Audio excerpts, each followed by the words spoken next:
Emakhosini, Emakhosini siyakhuleka siyabingelela. Today we're going to be talking about something very topical, and that is a topic of self-initiation.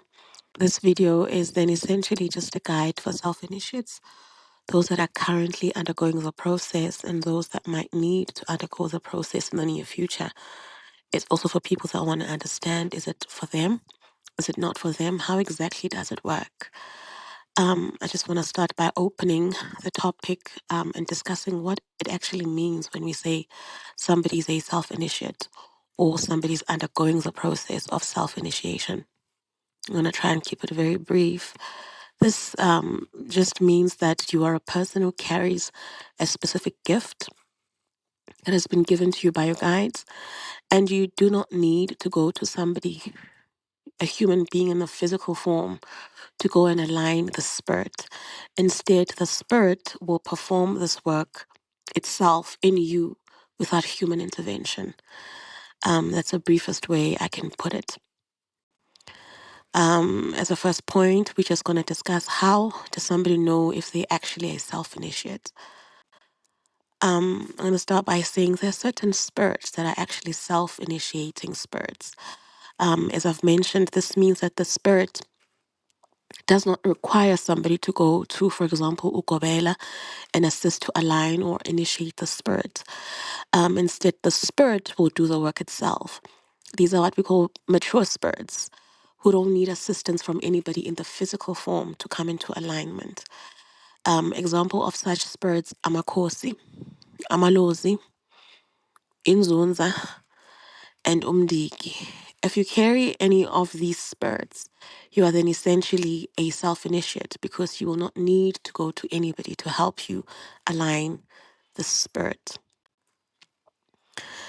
Point number 2, how does self-initiation actually work? I mean, I think there's a process to somebody ongeni phehlweni, but how does it actually mean when we say you are self-initiating? What actually happens? It's not a one size fits all, right? Every spirit is unique.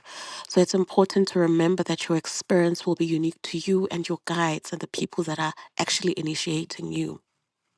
And the spirit will decide how to best initiate this person. The initiation will happen mostly through dreams. Another thing through your actual life experience and everyday lessons. I want to emphasize this point. I would say if when you are a self-initiate, your everyday life is essentially a lesson. Abantu abadala, your guides, will teach you through your everyday experiences on certain things and certain things that they want you to learn in concepts, right? The self-initiate will be asked as well to do certain things. Is what happens a lot with the self-initiation. So you'll be asked to do certain things such as getting ibai. You'll be shown a certain spiritual regalia. You'll be shown certain beads that you need to wear. You'll be asked to visit certain places, certain waters, and you'll spend a lot of time in prayer and meditation. This is not an exhaustive list, but it's essentially how, in an umbrella sort of way, it happens. It will happen through dreams, and it will happen through you communicating with your guides and being told to do certain things. And I think the most important thing is that your actual life is a lesson.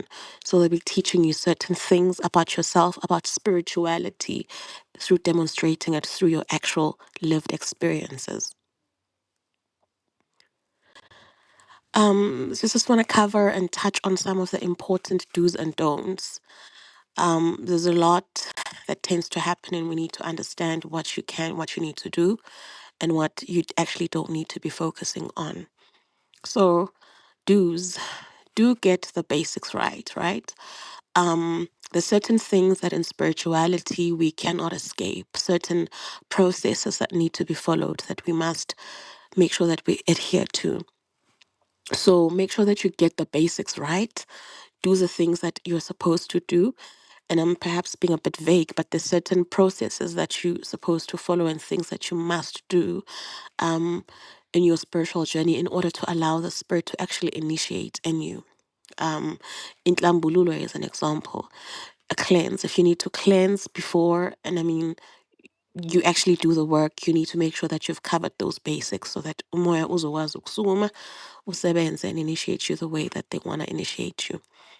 Speak to a healer or somebody that has actually been through a similar kind of experience. This one is very important because there will be people out there that will tell you it just doesn't happen. And you will need to speak to somebody that has gone through it, a healer that has experienced it, or somebody in your life, somebody that you know that has gone through the process, because there's nothing as frustrating as somebody telling you it's impossible when we actually know it is very much possible. Consult with the right people and get consultation. I think that covers or touches as well on my other point. You need to talk with the right people, especially when you're confirming that you have these spirits. And nobody should tell you if you carry that type of spirits. What's it uyongena ephehlweni, because the spirits will typically do the work themselves. Listen very carefully to your guides for direction. This is very important for a self initiate. It can feel like you're lost, right? And your only direction is from your guides. There's nobody else that can help you. It's very important to listen carefully to their instructions, right? And they will communicate to you. What you need to remember is that Spirit wants you to succeed. So as you fix izinto for your guides, for your bloodline, it is to the benefit of your guides. So they want to help you and they want you to get through the process. But it's important to listen carefully and to do what they say. Because if you do what you're not supposed to do, you most likely struggle a lot. It's just going to get bad. So try to listen very carefully and implement what your guys are telling you. And it's very specific. They will talk to you. They want to talk to you and they want you to go through the process and succeed. Very important. Implement every instruction and do as directed in your dreams and through your intuition. During this process, it will be a dance. It will be a communication, a two-way communication between you and your guides. If you are being given specific instructions and things that you need to do, make sure that you absolutely implement them. This communicates to your guides that number one, you can listen and you can implement, and it places a trust in you. And as you begin to do that, they will begin to pour onto you and actually give you more instructions and teach you more. But we get stuck if we don't listen and we don't show them that we actually can hear what they're saying to us. So if you wake up one morning and you've been shown say, go buy elitize, absolutely wake up and go get lelo buy. Makuthiwa thenga ubuhlalo obuthize and mix the colors as said and put it on your neck, your feet, whatever. Do that. Makuthiwa hamba uye emanzini, you need to do that. You need to listen to what you guys are doing. That sharpens your intuition, that helps the process to flow. Ukuze uzokwazi ukuqeda le nto abazama ukufundisa yona. And then invest a lot of time in yourself, meditating, find quiet time, balance your energies, open your third eye. It's a lot of self-investment because again, you are not doing this, there's nobody helping you, but essentially you are doing it on your own with the assistance of your guides. So it's important to find a quiet place where you can quieten everything down, you can balance your energies, and you can start to open your spiritual eye to hear, to listen, and to start to learn directly from you guys. Trust the process, probably the hardest thing. As a self initiate, it sometimes feels like you're alone, but you need to trust that your guides are there. You need to trust that they're there for you and they're going to help you through the process. You need to trust that they're not going to lead you astray. And as you do this, you'll see it's going to get better. But you can't lose hope. You need to keep on believing they're there. Another thing that helps us to keep on believing is when we hear their instructions, we do what they tell us to do.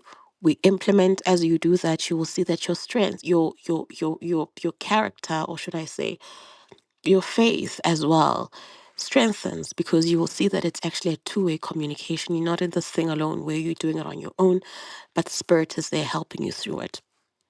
And lastly, keep a journal and log of all the experiences, the lessons, everything that you are learning, every dream. Very important. Write it down. I think through my process, I had over 10 journals from the beginning when I started my process. And sometimes I go back and I read the things that I was writing initially. So, like I said, your life is an experience, your dreams, everything. Write it down because that's where your lessons are going to come from. And now we're going to cover on some don'ts. Do not rush through the process. You cannot rush spirit. You cannot rush abantu abadala. You cannot make them start or make the process go faster than what it's supposed to be. You need to be patient. You need to trust, like I said, in the process, and don't try to rush through the process to complete it or feel like things are not happening at the speed that you think they should be happening. Number two, do not go to initiation school out of frustration.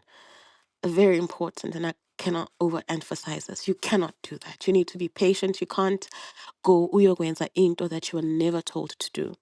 Nobody's told you need to go to initiation school. The spirit will not allow that to happen. So you are just frustrating yourself and you are frustrating spirits and you're going to go through a lot of difficulty. It's not going to be nice. So do not rush the process uzuhambe uyongena la ungathunywanga khona, because it's going to be very difficult for you. Do not perform rituals and processes your guides have not directed you specifically to do. Your journey is very specific and unique to you. So you cannot hear what I've done and what somebody else has done and what you saw on a video and what you heard somebody say and apply it to yourself. Your journey is very unique to you, right? Oftentimes they will block those things. If they don't want you to be doing something, they will block it. But it's also very important for you to be in tune and don't start implementing and doing things you are not taught to do. I remember specifically in my case, wanting to do certain things because I thought that was the right thing and constantly feeling the block because it's like, yes, we know this typically happens, but that's not what's going to happen for you. So don't do anything unless you feel specifically directed, and they will communicate to you through dreams, through your own intuition. They will communicate to you what exactly you need to do. What are some signs that you may be a self-initiate? Like I said, it's the specific spirits that you carry. If you hear kuthiwa unamakhosi, um, unenzunza, you've got those specific spirits. Those are not spirits that will go ephehlweni to be initiated. That's your sign ukuthi you're a self-initiate. Another one, which is very big in my case, is the inability to find help and assistance after trying time after time. So you'll find ukuyazama over and over again to try and get somebody to help you, but it's just not working out. That is a sign, and I think it's very important for us to be able to differentiate between just having normal, difficulties, ubunzima, as you try to fix izinto zabantu abadala, and actually when it's just not meant to happen. But what you will see as a sign is that you will try time and time after time to try and find somebody to help you. You might reach out to somebody, set the appointment, and they just disappear. You will reach out to another person, and it will not work out. So that's another sign. Ukuthi usuzamile, but time after time, it's just not working out. Another thing I see with self initiates is that really there is an inner preference to do it in solitude. So you possibly are somebody that likes to do things in solitude, to learn in solitude. You grasp things in solitude, by yourself, not necessarily surrounded by people. And that's normally then another sign. And that is it from me, Bantabadala. If you guys do have any questions, please feel free to message me, send me an email. I am happy to engage. I am the spiritualist, Umakosi Ununkazimulo, Ukari. Thank you so much for engaging me. Amaku.